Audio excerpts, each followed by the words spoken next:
Krishna. So, last time we covered Bhagavad Gita. We had started third chapter, completed second verse.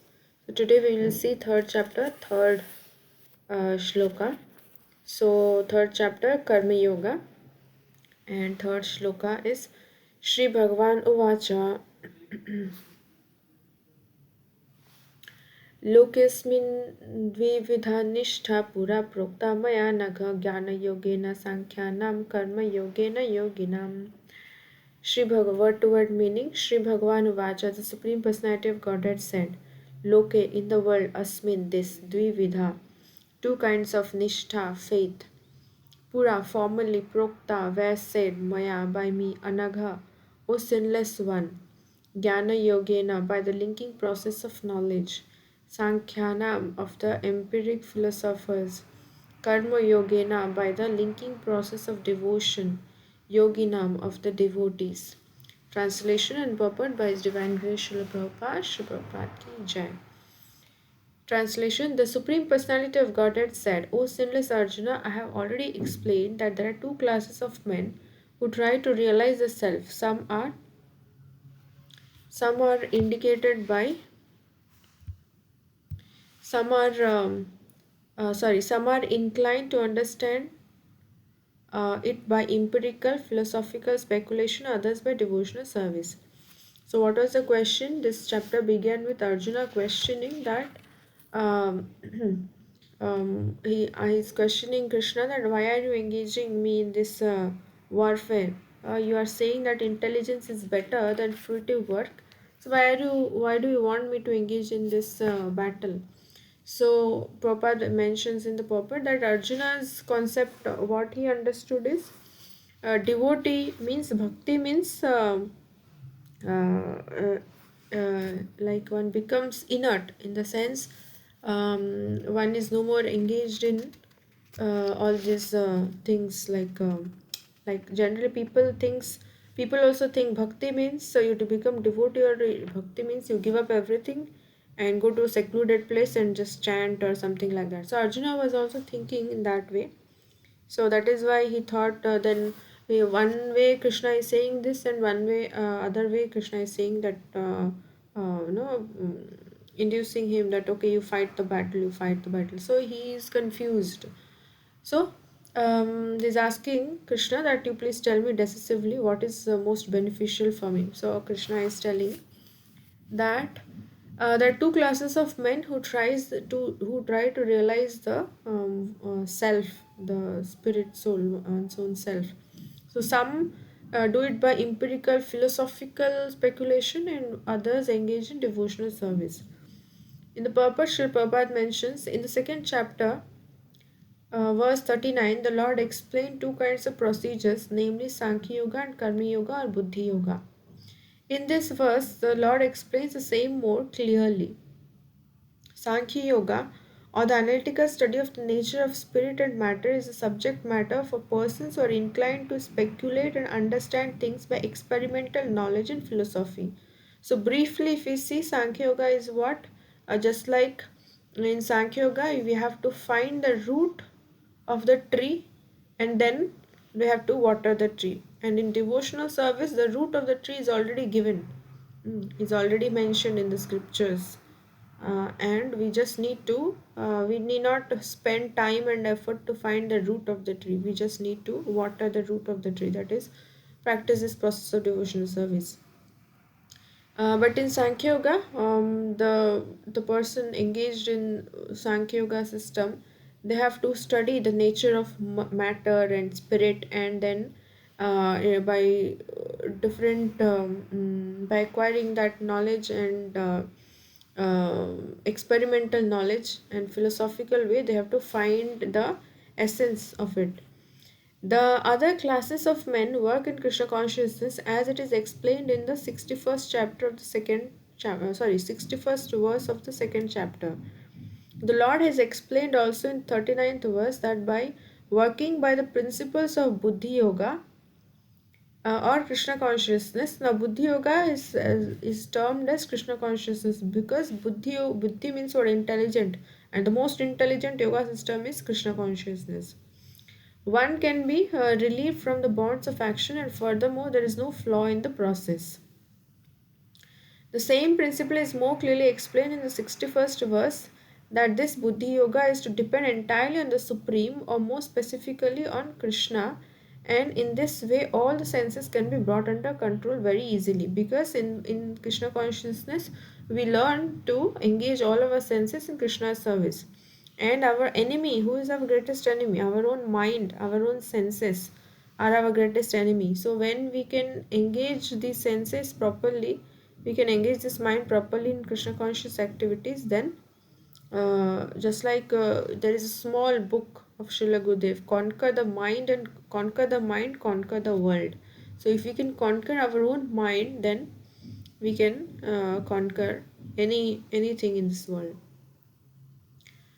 um, so this Krishna consciousness is centered around pleasing Krishna. So that is why we engage all our senses in his service. Therefore, both the yogas are interdependent as religion and philosophy. Religion without philosophy is sentiment and sometimes fanaticism, while philosophy without religion is mental speculation. The ultimate goal is Krishna, because the philosophers who are also sincerely searching after the absolute truth come in the end to Krishna, Krishna consciousness. This is also stated in the Bhagavad Gita.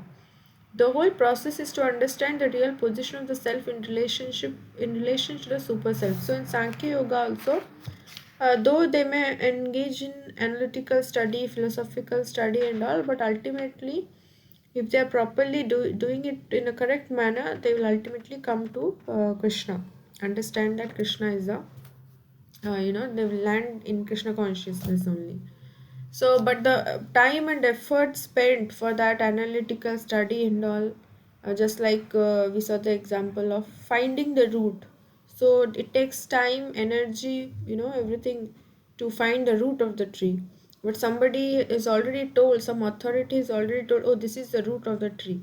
So, we are just watering it. So, it saves that much time, effort. So that's why devotional service is mainly we follow the process which is given by the previous acharyas, by the higher authorities, bona fide authorities.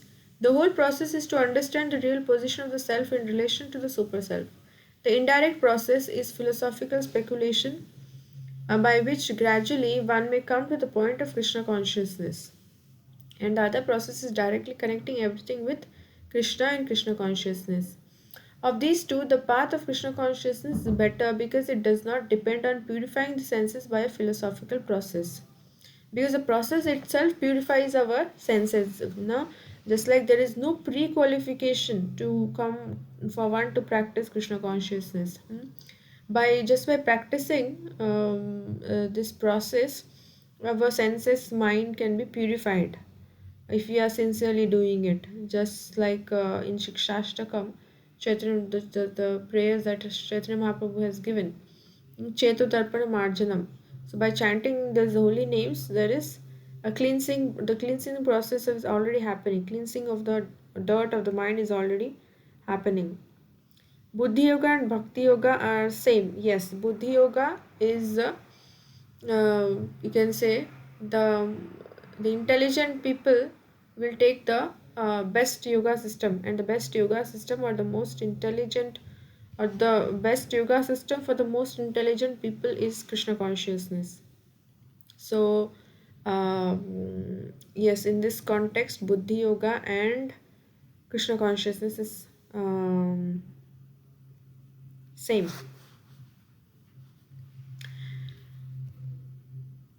Okay, so directly connecting of these two, the path of Krishna consciousness is better because it does not depend on purifying the senses by a philosophical process. Krishna consciousness is itself a purifying process, and by the direct method of devotional service, it is simultaneously easy and sublime. So, because as we saw that by practicing this process, our senses and all is already getting purified, and we need not practice some, adopt any different I mean, we need not put any extra effort to purify our senses and mind. Okay. So next verse, fourth verse, na karmanam anarambhan naishkarmyam purushoshnute na cha sannyasana eva siddhim samadhigacchati. No, not karmanam of prescribed duties anarambhat, by non-performance. Naishkarmyam, freedom from reaction. Purusha, a man. Ashnute, achieves. Na, nor. Cha, also. Sannyasanat, by renunciation. Eva, simply. Siddhim, success. Samadhigachati, attains. Translation, not by merely abstaining from work, nor can one achieve freedom from reaction, nor by renunciation alone can one attain perfection. So, further, Krishna is saying that just by giving up work, one cannot claim themselves to be free from all kind of reactions. And by renunciation one cannot attain perfection. It is not enough. Renunciation, just renunciation is not enough. Purport, the renounced order of life can be accepted when one has been purified by discharge of the prescribed form of duties which are laid down just to purify the hearts of materialistic men. So, if somebody like Haridas Thakur, who is already on that pure devotee level, can go to a secluded place and chant Hare Krishna whole day. But if we try to imitate that, then it is not possible for us, because our senses are not purified. Yeah, we are still, conditioned souls. So we have to so even if we do our 16 minimum 16 rounds every day, the mind goes to, tons of directions. Every word we utter, every moment, that mind is trying to go here and there. So artificially we cannot take up renounced order, or try to jump to a higher state. But we have to um, do whatever activities we are supposed to do at our present state, whatever duties are prescribed. Just like if a lady takes up Krishna consciousness, and she is like, okay, now I'm taken a bhakti, so I will not take care of anything in the family, I'll just give up the family and go away, or something like that. But if I mean, artificially doing it is not very, she cannot be successful. Somebody like Mirabai, who is already on that higher platform, is different. But artificially, if we try to imitate, it is not feasible. It is just that we are trying to escape. Rather, whatever situation may be, one can practice Krishna consciousness and um, do one's prescribed duties in their particular state, and be purified. Just like there's one example I remember, some devotee was sharing that in some temple, a boy, like in the youth, came, and he was like, okay, I want to join ashram. So they took him. He joined ashram. He started staying in the temple. But after a few days, he was remembering very much his mother, what she will be doing, and like that. So the authority said that, okay, you can go and stay at home. There is no problem. You can practice Krishna consciousness. You can do your job or studies or whatever you can do, and simultaneously practice. So this was what artificially he tried to jump to a to he gave up everything and moved to the ashram. But um, he was not ready for it. So that is why it is said we should perform whatever prescribed duties and simultaneously can practice Krishna consciousness. That is better than artificially trying to imitate something. Without purification, one cannot attain success by abruptly adopting the fourth order of life, sannyasa. According to the empirical, yeah, another thing, a similar example I remembered is some disciple of Srila Prabhupada, I think. Some disciple or someone, some devotee. So he was a brahmachari, and He was a brahmachari, and he wanted to. Um,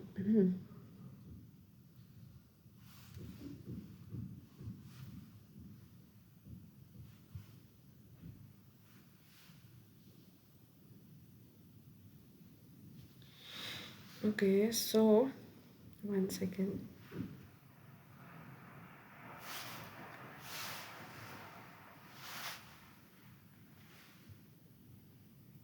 Hare Krishna, yeah. So he was a brahmachari, and he said Prabhupada that I want to get married.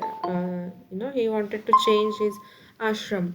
So then after that devotee got married, then after that he was like, oh, I want to take sannyasa. After not, I mean, after some quite some time of his marriage. So Prabhupada was like, it is not the change of ashram. I mean, Prabhupada did not approve his idea of changing ashram. So he was like, the point he made was that it is not the ashram, but you're not Krishna conscious. Whatever ashram you are, you can be Krishna conscious.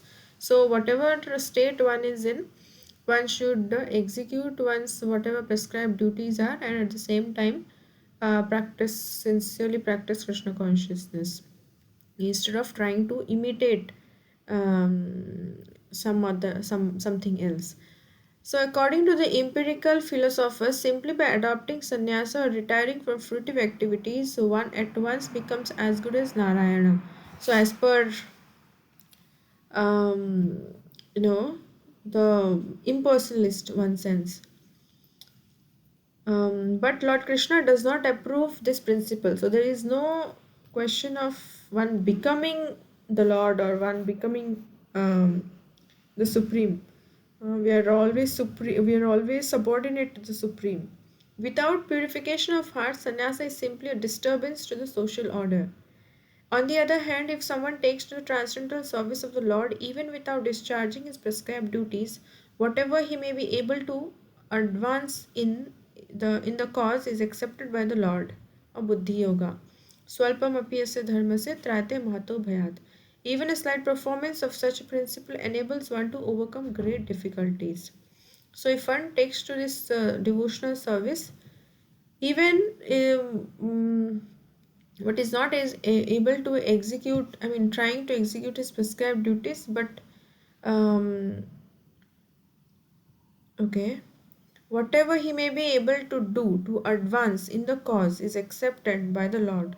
So if one is sincerely, see, one is a kind of cheating mentality, and one is kind of sincerely trying to execute devotional service. So sometimes, even among devotees, because we are neophyte, in order to escape a certain situation which we don't like, we try to imitate or jump to a higher state, higher state of consciousness, even though we are not in that level.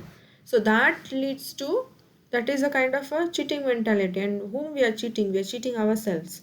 So a sincere, just like Srila Prabhupada somewhere mentions, a sincere sweeper is better than a cheating meditator or something like that.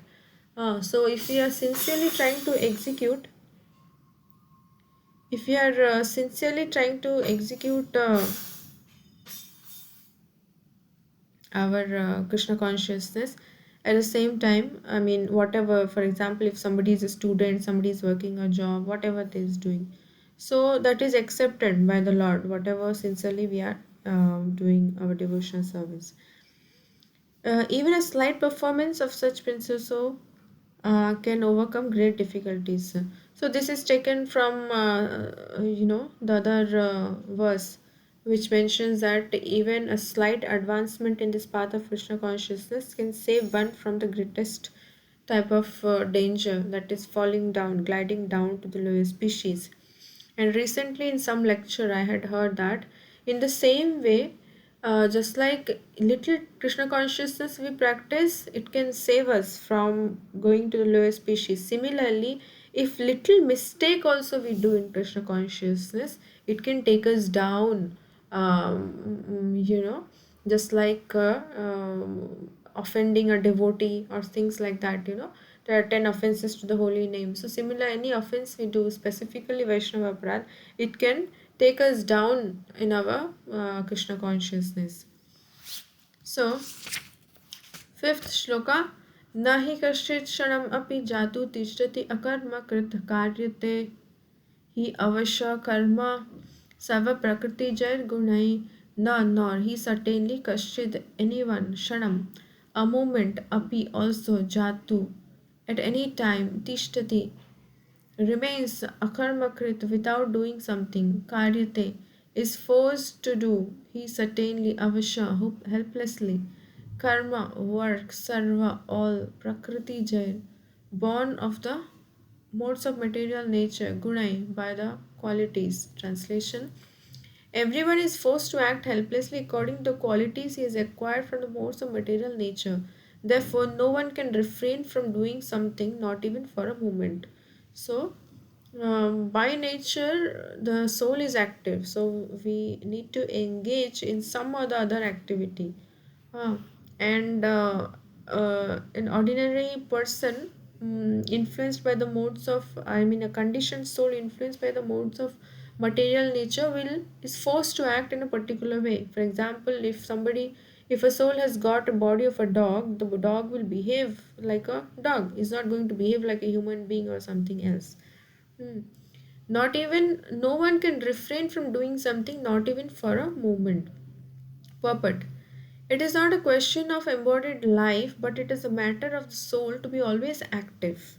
So, nature of the soul is to be active. Without the presence of the spirit soul, the material body cannot move. The body is only a dead vehicle to be worked by the spirit soul, which is always active and cannot stop even for a moment. So the soul is always active, just like as long as the person is living, the heart is pumping. It doesn't take rest even for a moment. And in the previous chapter, we saw why this heart, the energy, the body gets its energy from the position of the heart, because the soul is present in that position. So, because of the presence of the spirit soul, the body is alive. I mean, is able to. I mean, the body is not alive, it's a dead matter, but the living entity is said to be alive. The body is working.